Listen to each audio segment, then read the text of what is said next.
ये थोड़ा important topic है, थोड़ा अच्छे से पढ़ना है। इसके अंदर हम पढ़ते हैं नंबर 1 क्या कंसंट्रेशन टर्म्स। इस चैप्टर में हम फिनिश करेंगे वो इस तरह से करेंगे, कंसंट्रेशन टर्म्स। और नंबर 2 पे जो मेरा आता है वो आता है मेरा सोल्युबिलिटी।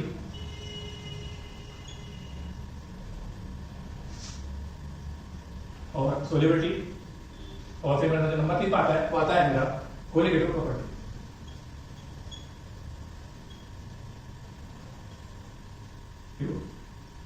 प्रॉपर्टी एंड नंबर 4 में मेरा आता है वो आता है want of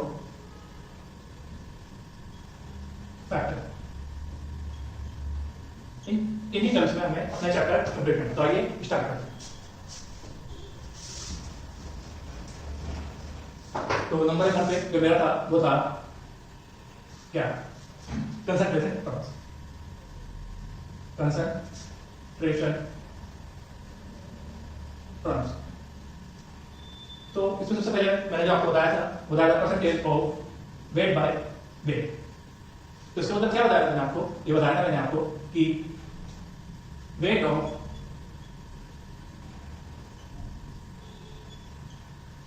of solute in gram.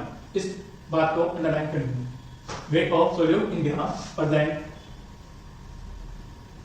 In 100 gram of solution.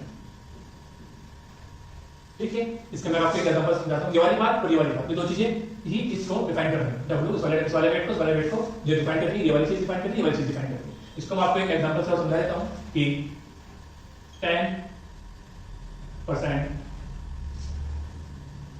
NaOH aqueous solution. ठीक है, तो इसको कैसे लिखेंगे हम? इसका मतलब इसमें होता क्या है कि 10 ग्राम, ये ग्राम मैंने यहां से दिया वेट, क्योंकि ये वेट में तो ग्राम में लूंगा, वी वॉल्यूम होता तो लीटर में लेगा। तो 10 ग्राम NaOH और NaOH मेरा सोल्यूट है। 10 ग्राम NaOH प्रेजेंट 100 ग्राम aqueous सॉल्यूशन। ठीक है, ये इस तरह से लिखा जाता है कि 10 ग्राम जो 100 ग्राम का सॉल्यूशन जो है मेरा, उसके अंदर मेरा 10 ग्राम NaOH प्रेजेंट। ठीक है, ये इस तरह से हम कंसंट्रेशन टर्म्स। मोलैरिटी क्या होती है, इसको मैं कैपिटल M से डिनोट करता हूं। ठीक है, कैपिटल M से डिनोट करता हूं कि number of moles of solute के नंबर ऑफ मोल्स, ठीक है, ऑन वॉल्यूम ऑफ इसको मैं V से रिप्रेजेंट करता हूं, वॉल्यूम ऑफ सॉल्यूशन और जिसको जो है मेरा इन लीटर। 1 लीटर में जितने मेरे number of moles of solute होते हैं वो मेरी मोलैरिटी कही जाती है। ठीक है, ये मेरी लीटर में है। अगर मैं इसको ml में लिख रहा हूं तो कुछ नहीं होगा इसका, number of moles of solute into 100 1000 upon V in ml। ये मेरा मोलैरिटी का फॉर्मूला बन जाता है। ठीक है, ऐसे ही मैं यहां पर एक टर्म्स होती है, इसमें थोड़ा कंफ्यूजन होता है बच्चों। एक होती है मोलैरिटी, एक होती है मोलैरिटी।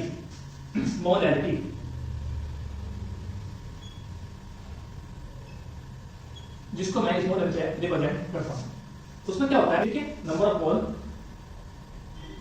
मोलैरिटी क्या होता है मेरा कि number of moles of solute present in weight of solvent in KG. ठीक है, जितने मेरे number of moles of solute present होते हैं सोलवेंट में, जिसको मैं केजी में काउंट करता हूं। ठीक है, अगर मैं इसको ग्राम में लिखना होगा तो कैसे लिखूंगा, small m is equal to number of moles into 1000 upon weight in gram. ये मैं इसको ग्राम में लिख सकता हूं। जो हमारा टॉपिक में है, जो हमारा सिलेबस में है, वो है हमारा बाइनरी सॉल्यूशन। इसके अंदर हमारे दो कंपोनेंट होते हैं, A और B। A हमारा सोल्यूट हमने मान लेते हैं, B हम अपना सोल्यूट मान लेते हैं। इसके दोनों कंपोनेंट में से या तो एक सोल्वेंट होगा या फिर एक हमारा सोल्यूट होगा, दोनों में से एक अलग-अलग होंगे। ठीक है, और हमें जो वो पता चलता है वो हम कैसे फाइंड करते हैं कि कौन सा हमारा सोल्यूट होगा और कौन सा हमारा सोल्वेंट होगा। तो उसके लिए हम इसमें देखते हैं कि प्रेजेंट जो लेस अमाउंट में, जो हमारा लेस अमाउंट होगा वो हमारा सोल्यूट होगा, और जो हमारा मतलब लार्ज अमाउंट में होगा वो हमारा सोल्वेंट होगा। ऐसे ही हमारा जब अपना इसमें एक चीज से भी देख सकते हैं कि हमारा जो हमारा लास्ट अमाउंट है उसका मास भी कम होगा और जिसका जो हमारा लास्ट अमाउंट है उसका मास भी ज्यादा होगा। लेकिन अगर मास भी इक्वल हो जाए कैसे देखें तो वहां पर हम देखते हैं जिसमें नंबर ऑफ मोल्स हमारे कम है वो हमारा सोल्यूट होगा, जिसमें हमारे नंबर ऑफ मोल्स ज्यादा है वो हमारा सॉल्वेंट होगा। ये चीजें हमें ध्यान करनी है और इस चीज से हमें पूरे सॉल्यूशन के अंदर इन सब मोल नंबर ऑफ मोल से ही और मास से या फिर वॉल्यूम से और या फिर नंबर ऑफ मोल्स है, इस चीज हमें डिफाइन करनी है। और इसी चीज को डिफाइन करने के लिए जब ये कोई सॉल्यूशन है तो इसमें नंबर ऑफ मोल्स भी अवेलेबल होंगे, इसके अंदर नंबर ऑफ मास भी अवेलेबल होगा और इसके अंदर हमारा वॉल्यूम भी होगा। तो इसीलिए हम इसके अंदर पढ़ते हैं मोल फ्रैक्शन पढ़ते हैं। फिर ऐसे इसमें नंबर फिर उसके बाद हम पढ़ते हैं इसके अंदर से मोल फ्रैक्शन हमारा फिनिश हो जाता है तो उसमें हम पढ़ते हैं क्या अपना मास फ्रैक्शन। और इसी तरीके से इसके अंदर ये होता क्या है मोल फ्रैक्शन होता क्या है ratio of the one component to the total number of moles. ठीक है, और भी बताता हूं मैं किस तरह से कि कोई मेरा एक ये बाइनरी सॉल्यूशन है जिसमें a है, a के नंबर ऑफ मोल्स है, b है, b के नंबर ऑफ मोल्स है। तो मेरे को मोल फ्रैक्शन ऑफ a निकालना है।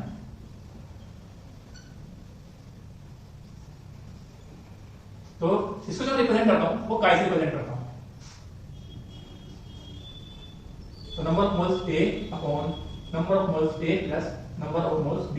तो ये मेरा क्या निकल गया मोल फ्रैक्शन ऑफ a। और ये हमेशा ध्यान रखना लेस देन 1 होगा। ऐसे ही मैं मोल फ्रैक्शन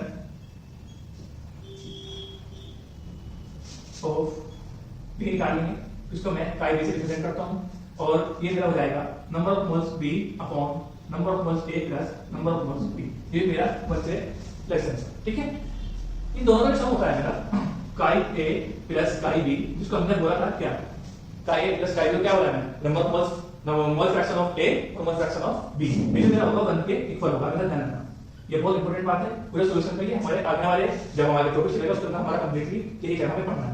इससे बहुत सारी चीजें रिलेट करनी इसमें एक रिलेशन नोट निकल जाता है और बता देता हूं आपको कि chi a upon chi b is equal to number of moles a and number of moles b। ये इसके इक्वल ये कहीं कहीं न्यूमेरिकल